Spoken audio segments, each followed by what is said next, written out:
નમસ્કાર. ચાલો એક સવાલથી શરૂઆત કરીએ. કોઈ દેશ ખરેખર પ્રગતિ કરી રહ્યો છે એ આપણે કેવી રીતે જાણી શકીએ? શું ફક્ત પૈસા અને મોટા મોટા આંકડા જોઈને? કે પછી એ જોવું જોઈએ કે ત્યાંના લોકોનું જીવન કેવું છે? આજે આપણે આ જ ગૂંચવણને ઉકેલવાના છીએ. વૃદ્ધિ અને વિકાસ આ બે શબ્દો વચ્ચે શું ફરક છે એ સમજીશું. તો આપણી આજની ચર્ચાનો રોડમેપ કંઈક આવો રહેશે. સૌથી પહેલા વૃદ્ધિ અને વિકાસનો ફરક જાણીશું. પછી જોઈશું કે પહેલાના સમયમાં પ્રગતિને કેવી રીતે માપવામાં આવતી હતી. ત્યાર પછી વાત કરીશું જીવનની ગુણવત્તાની.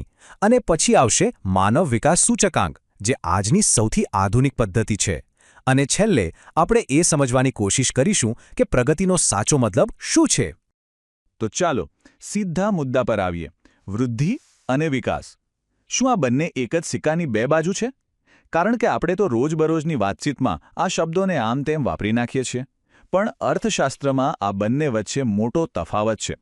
ચાલો જોઈએ કે એ તફાવત શું છે. તો આર્થિક વૃદ્ધિ એટલે કે ઇકોનોમિક ગ્રોથ એ શું છે? સાવ સીધી સાદી ભાષામાં કહીએ તો આ ફક્ત આંકડાની રમત છે. દેશનું ઉત્પાદન વધ્યું, દેશની આવક વધી, બસ આટલું જ. આ એક પરિમાણાત્મક ફેરફાર છે, એટલે કે ક્વોન્ટિટેટિવ ચેન્જ. મતલબ બધું નંબર્સમાં મપાય છે. હવે વાત કરીએ આર્થિક વિકાસની. અને અહીં આખી વાત બદલાઈ જાય છે. વિકાસ એ માત્ર આંકડા નથી, એ વૃદ્ધિથી ઘણું આગળ છે. એમાં એ જોવામાં આવે છે કે પૈસા વધવાની સાથે સાથે લોકોના જીવનમાં કોઈ સુધારો થયો કે નહીં. શું લોકોને પહેલાં કરતાં સારું શિક્ષણ મળી રહ્યું છે? સ્વાસ્થ્ય સેવાઓ કેવી છે? જ્યારે આ બધામાં ગુણાત્મક સુધારો આવે ત્યારે આપણે કહી શકીએ કે હા, સાચો વિકાસ થઈ રહ્યો છે. આમ જુઓ તો વૃદ્ધિ અને વિકાસ વચ્ચેનો તફાવત અહીં સ્પષ્ટ દેખાય છે. વૃદ્ધિ એક ઘટના છે, એકદમ ટૂંકા ગાળાની, જ્યારે વિકાસ એક લાંબી સતત ચાલતી પ્રક્રિયા છે. વૃદ્ધિને માપવી સહેલી છે કારણ કે એ આંકડા છે, પણ વિકાસને માપવું અઘરો છે કારણ કે એમાં ગુણવત્તા જોવાની હોય છે. અને એટલે જ કહેવાય છે કે વૃદ્ધિ વગર વિકાસ શક્ય નથી, પણ માત્ર વૃદ્ધિ એ વિકાસ નથી.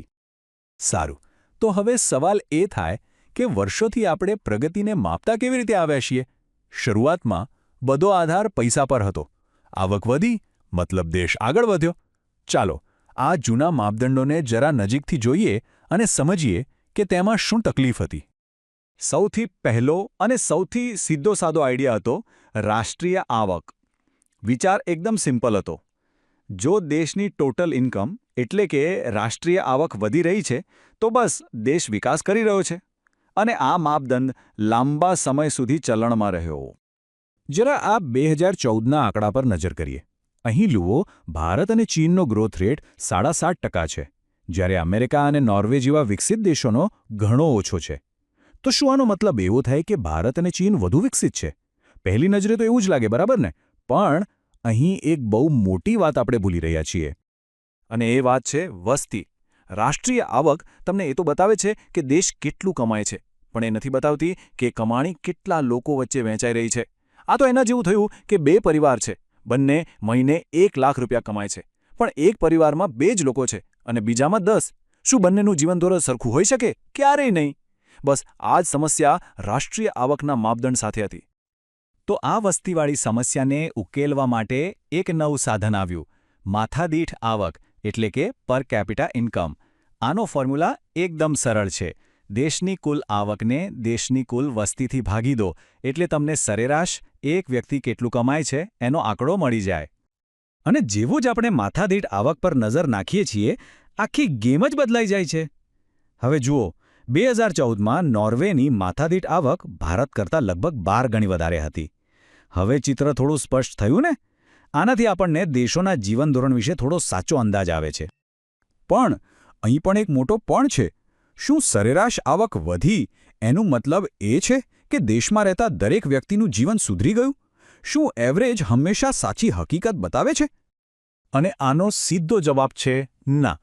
માથાદીઠ फ्रेंड्स, इस वीडियो को पूरा देखने के लिए आज ही फ्लेक्सी टीचर ऐप सब्सक्राइब करें, जहां आपको मिलेंगे animated videos, digital books, text book solutions, notes, DPP और क्विज.